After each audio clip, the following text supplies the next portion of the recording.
Let's open again this offset 1 or offset 2 definition. Okay, like this. As you can see here, offset 1 and offset 2 are independent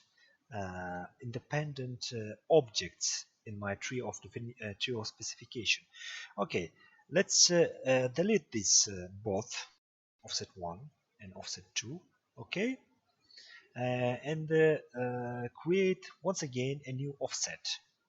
As a surface, I'm going to select this extrude 2.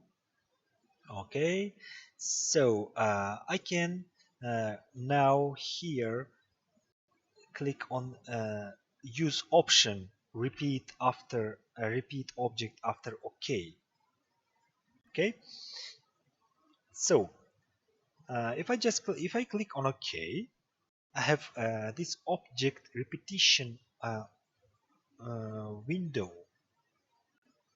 Okay, I defined here number of instances. Let's say that it's going to be 4, and click on OK.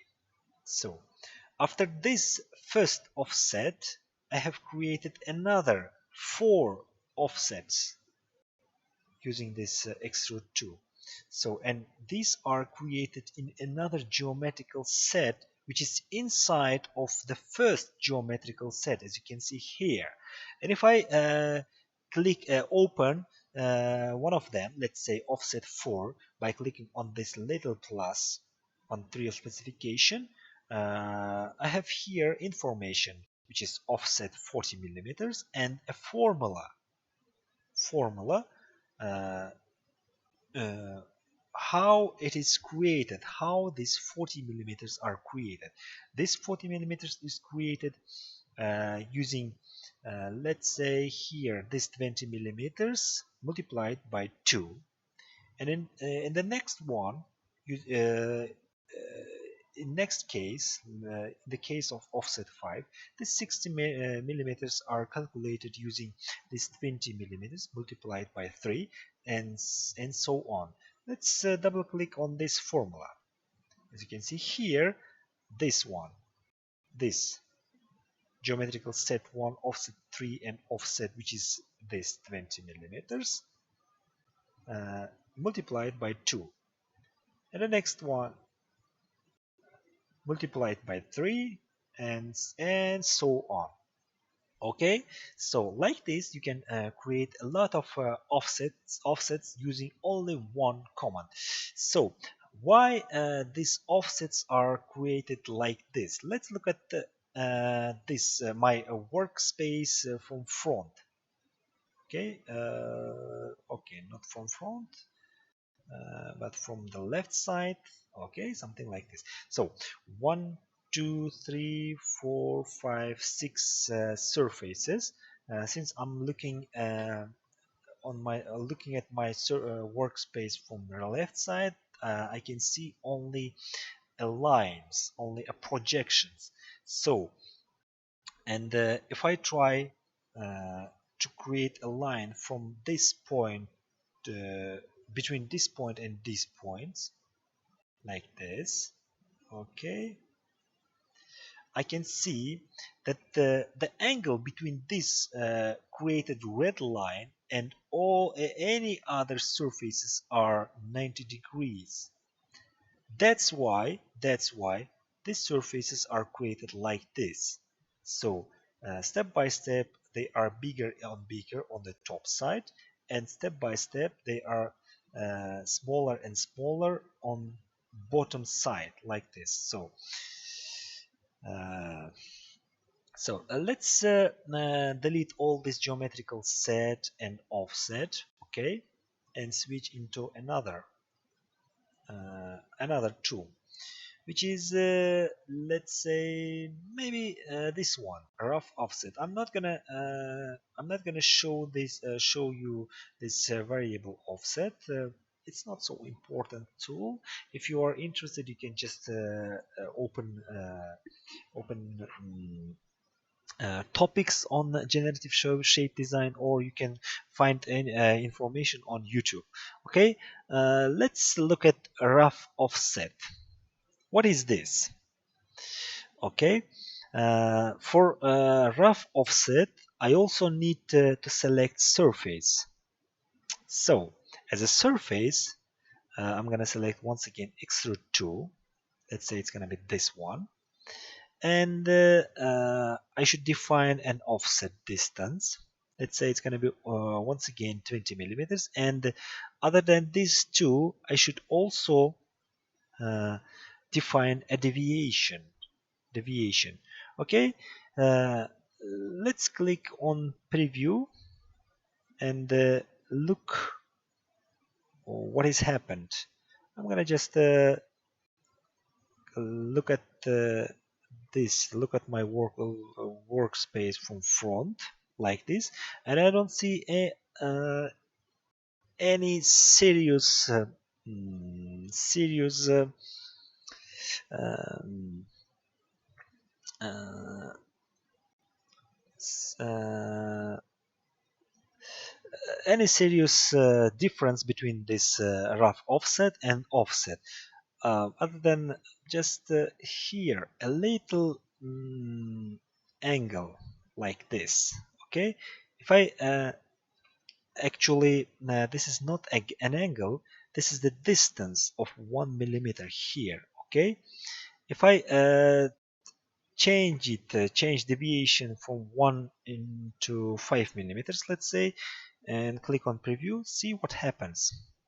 Okay, here uh, there is a little difference between it is not exact parallel offset. Okay, so I'm not sure you will be using this tool the future.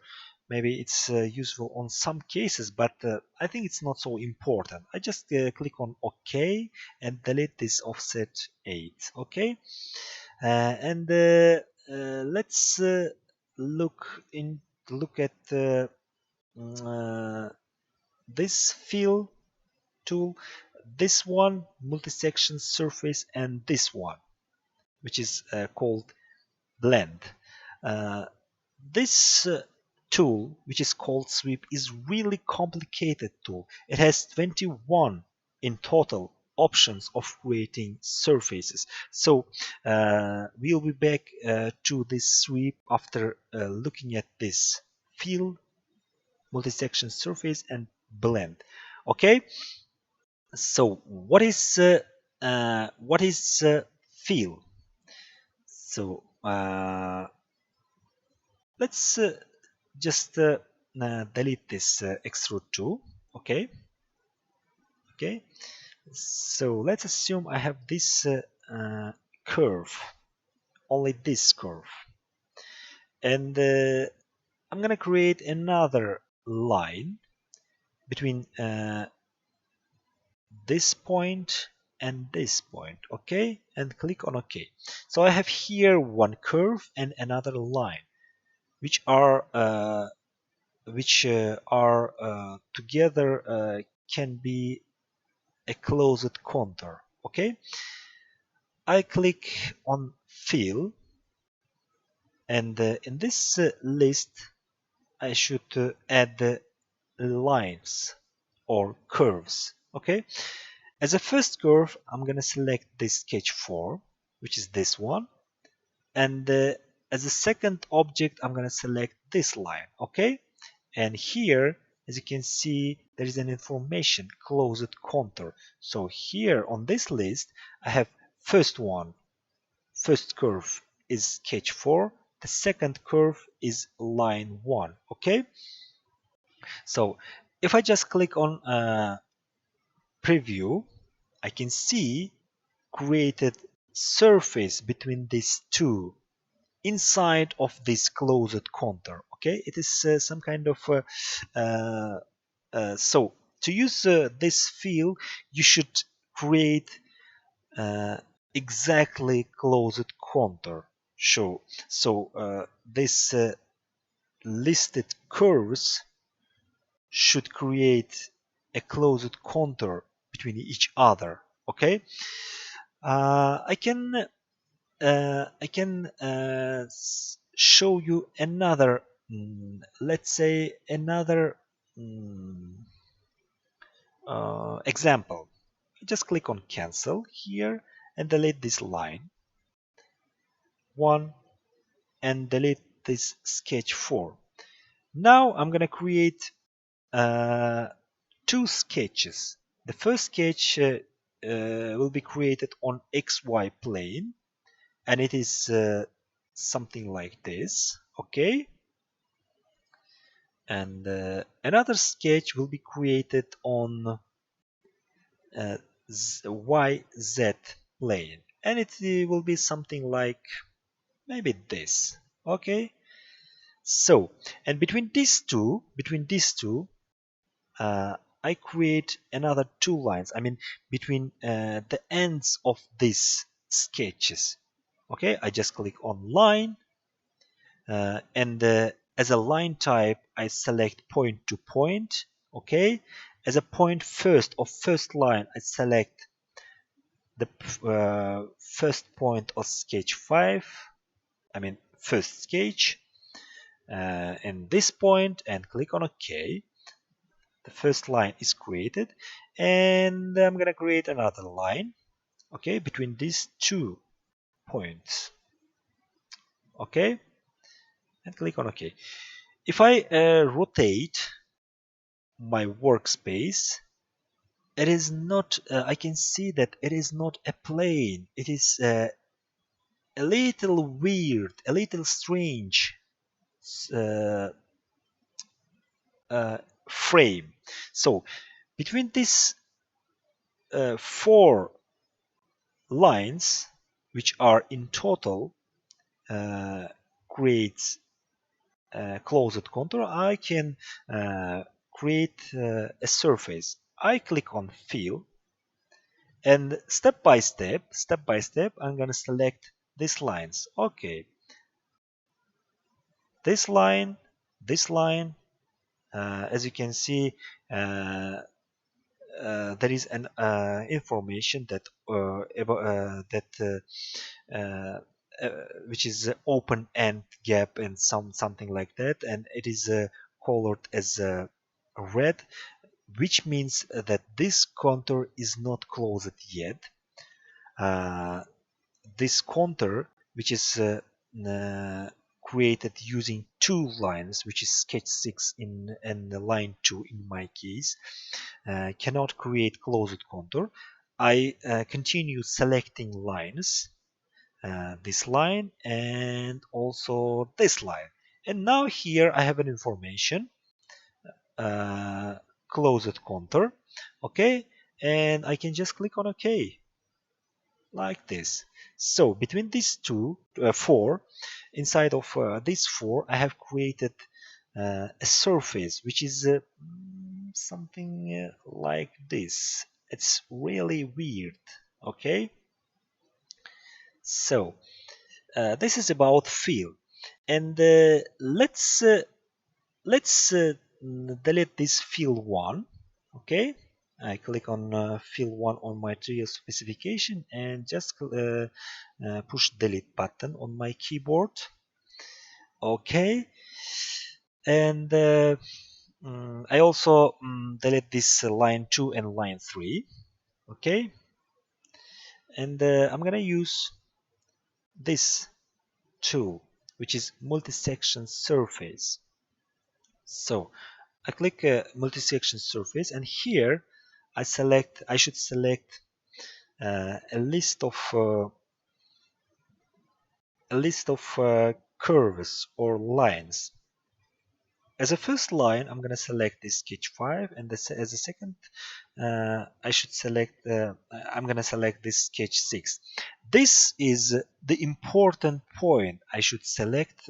I should add or I should define for creating multi-section surface. Okay, so as you can see here, on the end of this 2 lines, there are red arrows, this one and this one.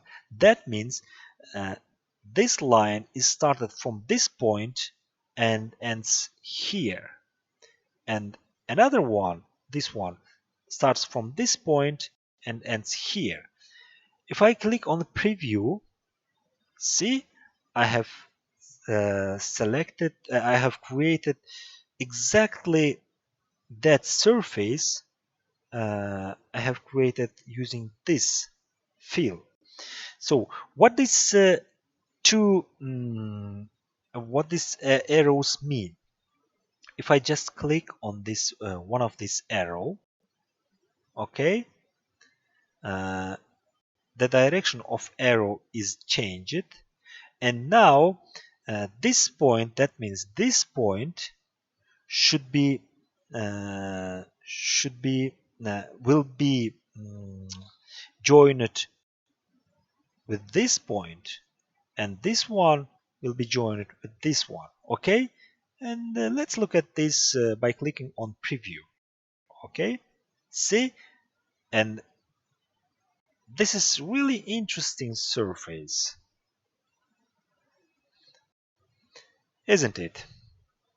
I just click on this arrow once again, okay, and change its direction and click on preview. And now this point is joined to this point, and this one is joined to this one. Okay, so instead of this, let's click on OK here and delete this multi-section surface. Okay,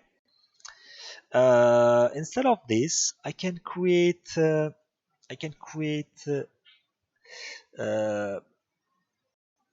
guideline.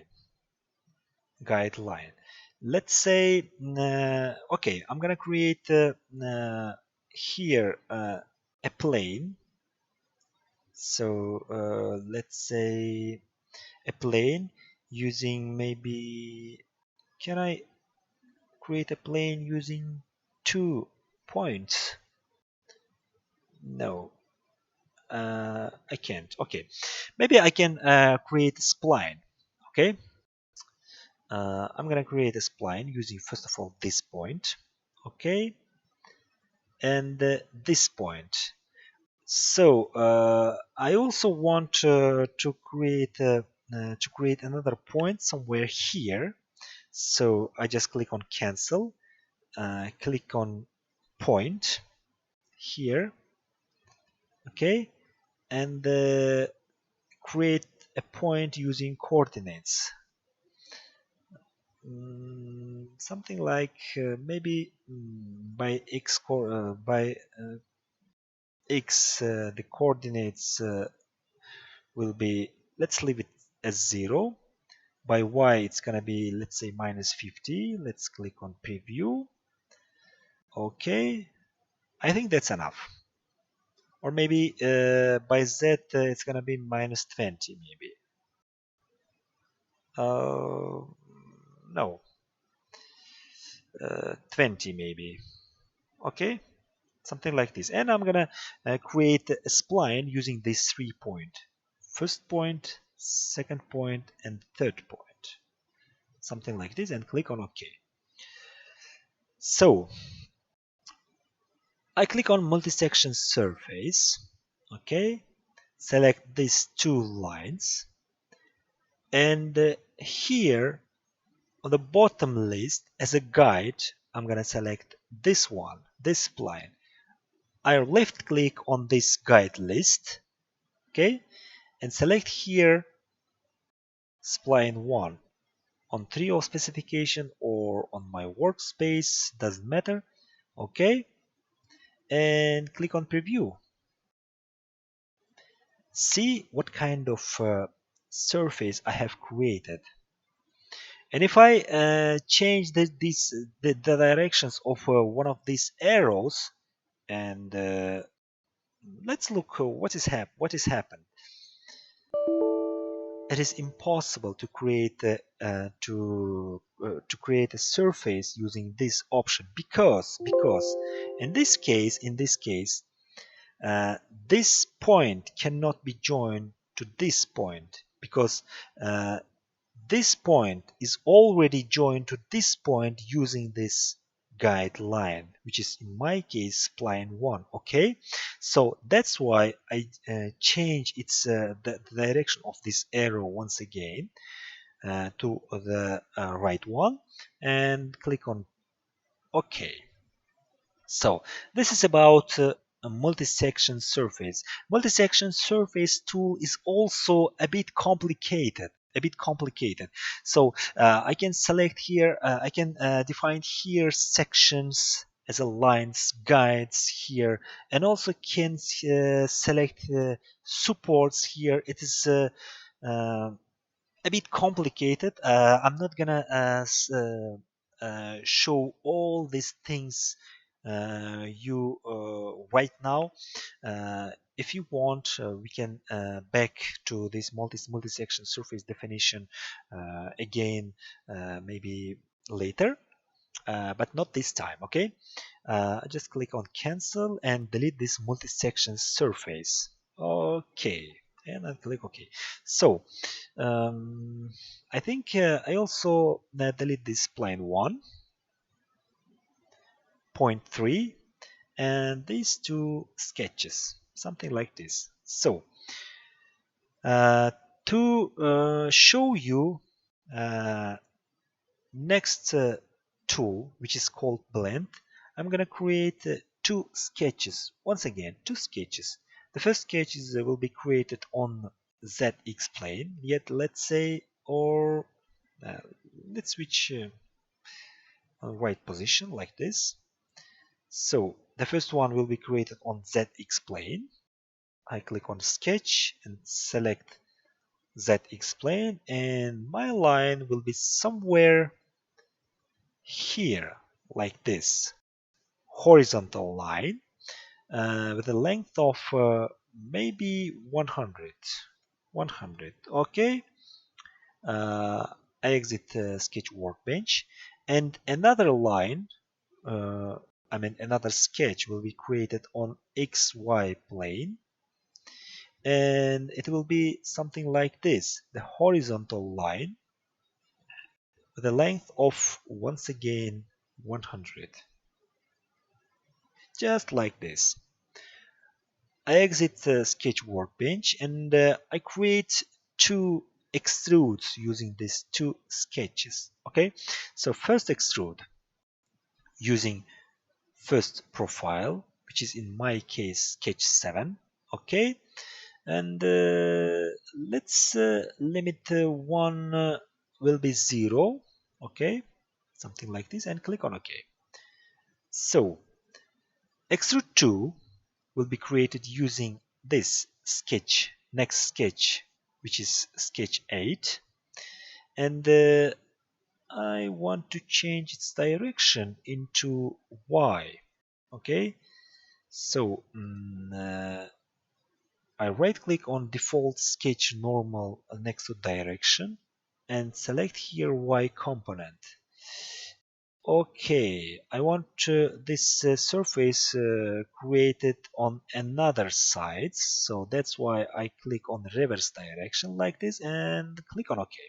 That's all. That's all. So, what is this blend?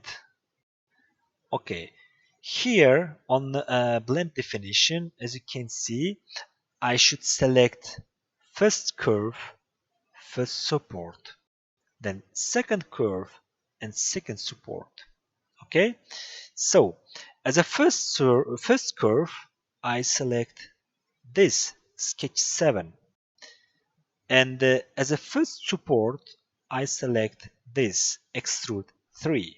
Okay, as a second curve, I'm gonna select this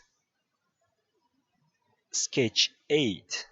As a second support, I'm gonna select this extrude 4. So here I have this basic options opened. Okay, so I have here first continuity, second continuity, trim first support, trim second support, and so on. So let's start from point option, and also here point option instead of tangency. and let's try to click on preview and see what's happened. So I have created another surface between these two, 1 and 2, and uh, using this sketch 7 and sketch 8. Okay, and let's change this continuity options from point into tangency. Okay, tangency, and see what happens. Click on preview and see this newly created surface is going to be uh, tangency to this surface, which is extrude 3 in my case, on this line, which is sketch 7. Okay, and exactly like this, I change this second continuity from point to tangency. Okay, that means this surface, newly created surface, is also will be tangency to this extrude 4 on this line, on the line sketch 8. Okay, let's click on OK like this. See, I have created tangency surface to both surfaces. So here, I can change, let's say, sketch 7 or sketch 8 definition. Let's double click on sketch 8, and I want to change its length from 100 to maybe 150 like this, and click on OK. So the line is changed. I mean, the dimension, the length of the line is changed. That means extrude 4, which is related to sketch 8, should also be changed. And after this, blend 1 should also be changed. Here, as you can see, I have here on the left bottom side of icon a little icon of updating, and I can see this little icon also here on extrude 4, and also on this icon blend 1. Okay, I just exit sketch workbench and see what happens. I have created another strange, maybe it is not the strange, but another surface which is a bit complicated. Okay, let's look at my workspace from top, just like this. Okay, and as you can see here, there is an angle between this line and this curve, which is 90 degrees. And also here, the angle between this curve and this line is also 90 degrees. Okay, that means the side of a newly created surface is tangency to this line, and tangency also to this line. Okay, let's double click on this blend 1, which is actually this surface on my workspace.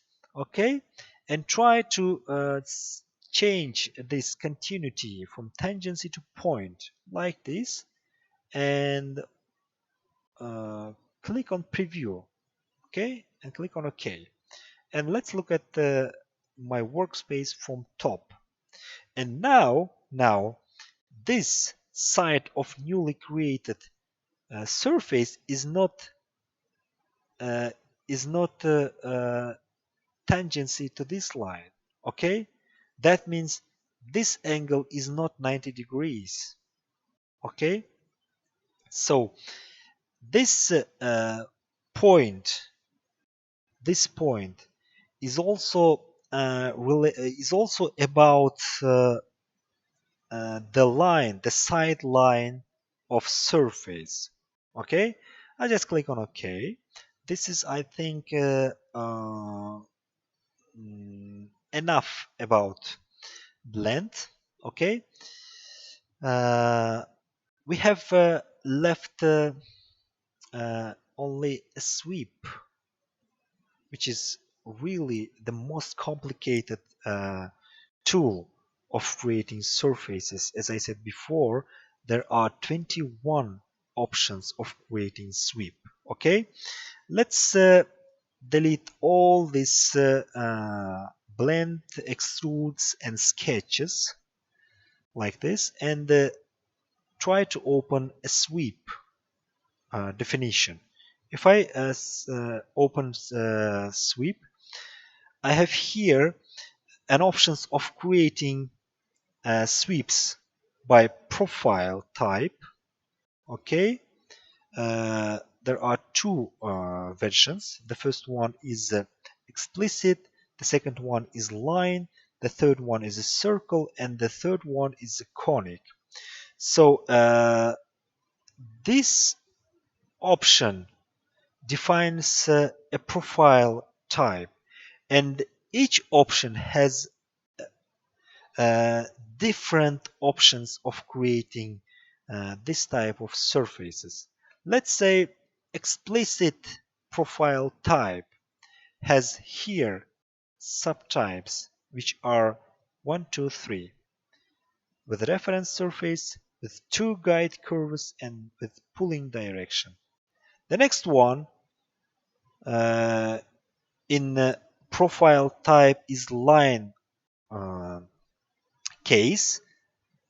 There are 7 subtypes, which are two limits, limit and middle, with reference surface, with reference curve, with tangency surface, with draft direction, and so on.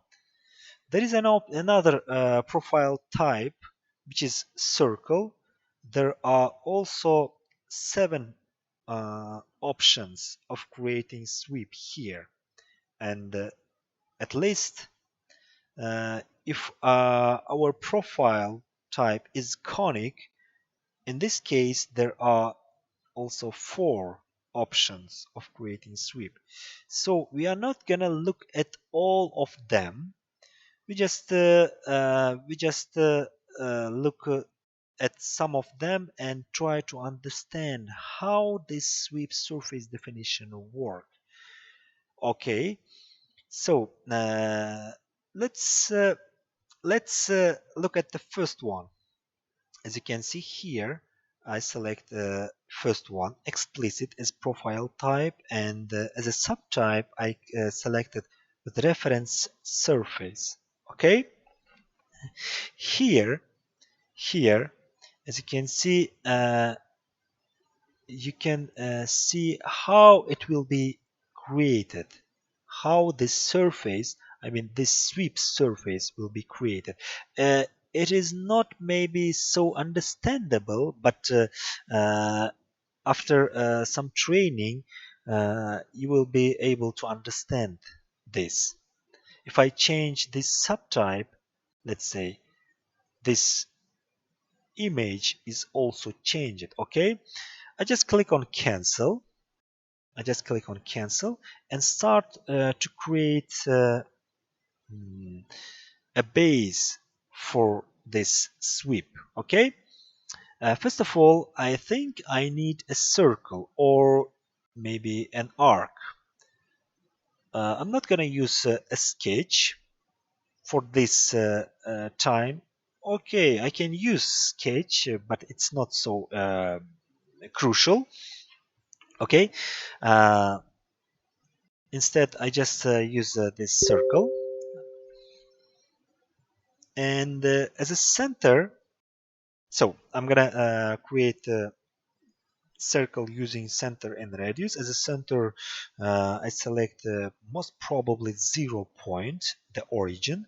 I right click on no selection next to center and create a point because I don't have any point created on my 3D specification. So I change these coordinates to 0 like this and click on OK. So as a support, I'm gonna select, I guess, YZ plane, something like this, and radius will be maybe 50 millimeters, something like this. Okay, I click on OK. So And now I'm gonna create a sketch on y zx plane, something like this. And I create a spline, uh, maybe something like this. And this, the first point of the spline should belong to my circle. So that's why I project this circle using this project 3D elements. Okay, and select this circle. And I have here a created project inside of my sketch 9. Okay, I make it a construction element, just select it and click on here, construction standard element, and create a constraint between this point, I mean the first point of my spline, and this point of a projected element. Right click and make them coincidence. Okay, and exit sketch workbench. So so I click on sweep, and I'm gonna show you the first type, which is this one. As a profile, I'm gonna select this one. As a guide curve, I'm gonna select this sketch 9. And maybe surface is not so important. I just click on preview, and here, as you can see, now it's really weird surface is created. So I think we can make a little pause here. I just click on OK.